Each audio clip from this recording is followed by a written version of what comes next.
Hello guys, welcome back. My name is Nathan and today I'm going to be discussing 10 NHL prospects that'll be traded at this year's trade deadline. Now, I've already made a ton of videos in the past few weeks about what NHL players could be moved at this deadline, but today I want to take a little bit of a different direction and look at 10 prospects who could be moved as well. But in the current market right now, which prospects do I see as the most likely to be given up by their teams, and what teams could they potentially land on? Watch till the end for all my picks and predictions, and of course hit that subscribe button if you're new. Now, trying to predict prospects that'll get traded is a lot more hard and a lot more complicated than NHL players. For instance, at this deadline, we have the obvious candidates for the players. You got Chris Kreider, Jean-Gabriel Pageau, and so on and so forth. With prospects, besides guys like maybe Jesse Puljujarvi, who isn't even a prospect anymore, we don't really have a great gauge on what guys have been floated around and which guys are the most likely. But today,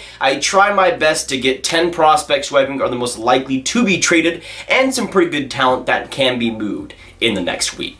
And the first example of that talent comes with my first prospect who I think will be traded at this trade deadline, that being Henrik Borgstrom of the Florida Panthers. Now, if I was the Florida Panthers, I personally would not trade Borgstrom, but when it comes to finding a defenseman that they obviously need, they can go in a lot of different directions. They could either go with full picks, go and trade with the first, second, and third for somebody big like a DeMello or a Sami Vatanen, or they could go for the prospect route, which I think might be more likely for them since they have a pretty big surplus. Now, initially, I thought maybe Owen Tippett coming into this year could be a guy that gets moved, but he has had an unbelievable AHL season, and Borgstrom, who sits at age 22, I think might be the most likely candidate.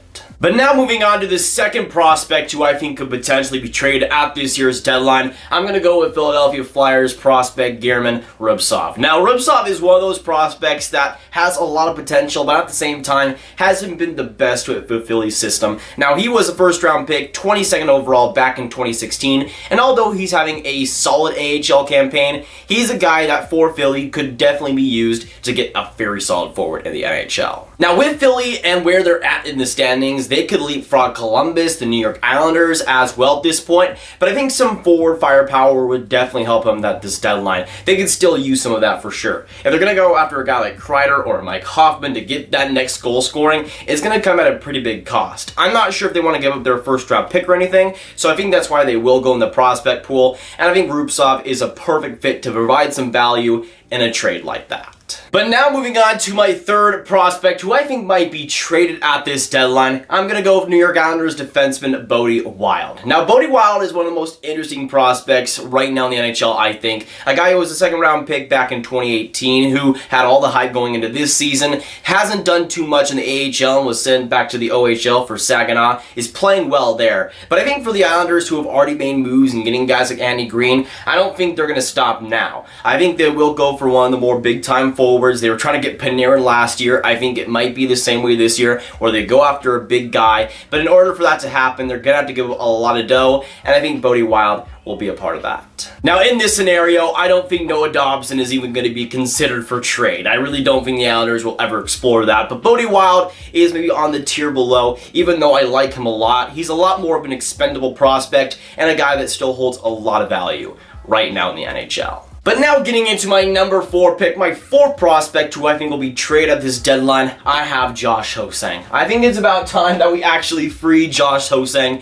from his just despair with the New York Islanders. Right now, sitting at age 24, still having a pretty good AHL season, it's about time that he goes somewhere else. I don't care where he goes, I don't care what the Islanders get back, just get Ho-Sang off this team because he deserves so much better. But now getting into my number 5 pick, my 5th player who I think will be traded at this deadline, I'm going to go with Jakob Sbarro. Now, Sbarro, when it comes to Boston Bruins prospects, is definitely not at the top, but even though he is in the bust territory right now, I still think provides some value. Now, he's 22 years old, former 13th overall pick back in 2015. He's a guy that's having a decent AHL season. I don't think he's going to get you a Chris Kreider back, a 1-for-1 or anything, but I think he might be a part of a bigger package for the Boston Bruins, whether it be for a guy like Chris Kreider or whoever. Now, Sbarro so far in the AHL Providence this year, 49 games played, 10 or 12 points right now, so not bad whatsoever when it comes to production, and he's still been fairly decent.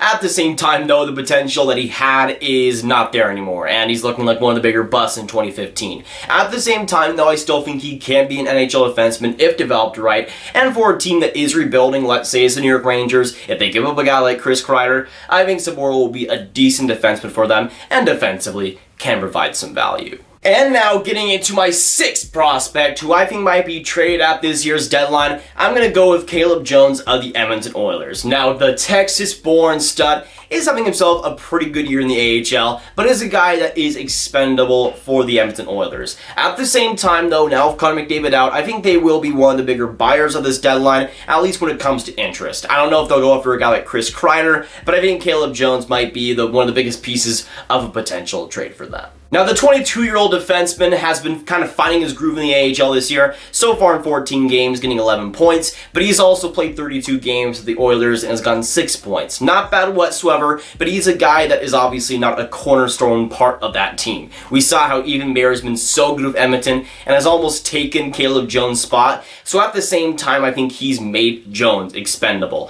I think at the same time, though, they'd like to keep both, but if they're going to go after one of the bigger players in this trade deadline and really shore up that forward depth, a guy like Caleb Jones might be on his way out. But now going on to my seventh prospect who might be traded at this year's deadline, I'm going to go to the Washington Capitals prospect pool and Wylie Sutter. Now, Sutter is one of the more fascinating prospects in the cap system. The third round pick in 2018 is having an okay AHL season, 4 points in 21 games, nothing too special, but he's a guy that is totally expendable, and for a team like Washington, could be a part of a bigger package. Now, we've already seen Washington be very active at this deadline, going after Brendan Dillon and acquiring him, but I'm not sure they're completely done yet. Sutter brings a lot of value as a 6'3" winger, and even though he's not having an amazing season, he is still very young and can provide some value. I think for Washington, maybe on top of a first round pick, they could get a multitude of guys, and for a team that is kind of in the slump right now, that's an extra boost on forward that I think they'll need. I don't know whether it's a guy like Tomas Tatar or Chris Kreider or something crazy,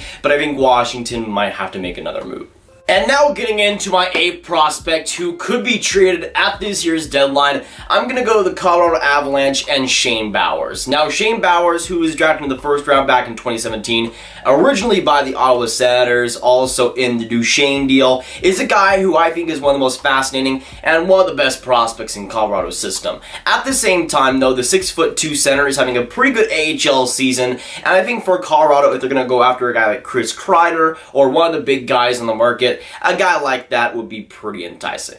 Now, for Colorado, especially with Mikko Rantanen out, I think it does make sense for them to go after one of the big wingers in this trade deadline. Again, a guy like a Chris Kreider would do well, a guy like Mike Hoffman potentially, and I think a guy like Shane Bowers would do great in that type of trade. Let's say you do trade Shane Bowers for the Avalanche, you might not even have to give up a first round pick if you're in the Chris Kreider case. And I think that is enticing for the Colorado Avalanche to hold on to that first round pick if possible. I think it's a lot more likely that that first round pick goes, but at the same time, Shane Bowers is a super valuable center, and whoever he goes to will be a great NHL player. And now getting into my ninth prospect that I think will be traded at this year's deadline, I'm going to go with Jeremy Bracco of the Toronto Maple Leafs. Now, Bracco, the 22-year-old right winger, is once again having a very good AHL season. Bracco is a guy that, in terms of value, is really the hardest to pinpoint, though. With Toronto now, and with Andreas Johnsson now being out 6 months with surgery, that's a team that could use an extra boost on that defense now with that added cap space. And I'm not sure if Jeremy Bracco is going to get you an Alex Pietrangelo 1-for-1, but I still think maybe they give up a second round pick and package something in there. I think Jeremy Bracco might be on his way out. And now going on to my 10th and final prospect that I think will be traded at this year's deadline, I'm going to go with Dylan Sandberg. Now, Dylan Sandberg for the Winnipeg Jets is one of their best prospects, 100%. Having a very good year at the NCAA with the University of Minnesota Duluth. At age 21, the defenseman has a lot of value. And I think for Winnipeg, they have their right, and I think they're correct in wanting to keep him. Now they do have Dylan DeMello, though, for that third round pick, which is huge. But let's say they want to go after Jean-Gabriel Pageau, and they don't want to give up their first round pick. It's either him or Ville Heinola, and I don't think Winnipeg is giving up Heinola anytime soon. Now, personally, even though they got DeMello for a very good price, I don't think Winnipeg is done in the trade market. Again, a guy like Pajot could be there. I could see them going after a guy like Sami Vatanen 100% too. To me, Winnipeg wants to make some more moves, especially since their playoff hopes are as big as ever right now. And even though Dylan Sandberg, I think, will be very good, I think he'll be a top 4 guy in the NHL someday, that's a guy that if Winnipeg wants to get a big name in this market, might have to give up. I'm sure they would like to give up Logan Stanley or somebody else instead, but Sandberg really holds that real-time value. And especially in the Pajot case, if they don't want to give up a first-round pick, Sandberg is almost a must. But that'll be it for today's video. Thanks so much, each and every single one of y'all, for watching. Of course, if you guys didn't enjoy this one or just stopping by, make sure you hit that like button, hit that subscribe button, and hit that notification bell if you haven't already. Comment down below your thoughts on my picks here today, what you agree and disagree with, and also let me know which prospects you think might be moved at this year's deadline. Of course, with that, share this video with your friends, get this video out there, boys, and also click on this card right here to watch all of my NHL trade rumor goodness. My name is Nathan, and I'll see you on next video or stream. Goodbye.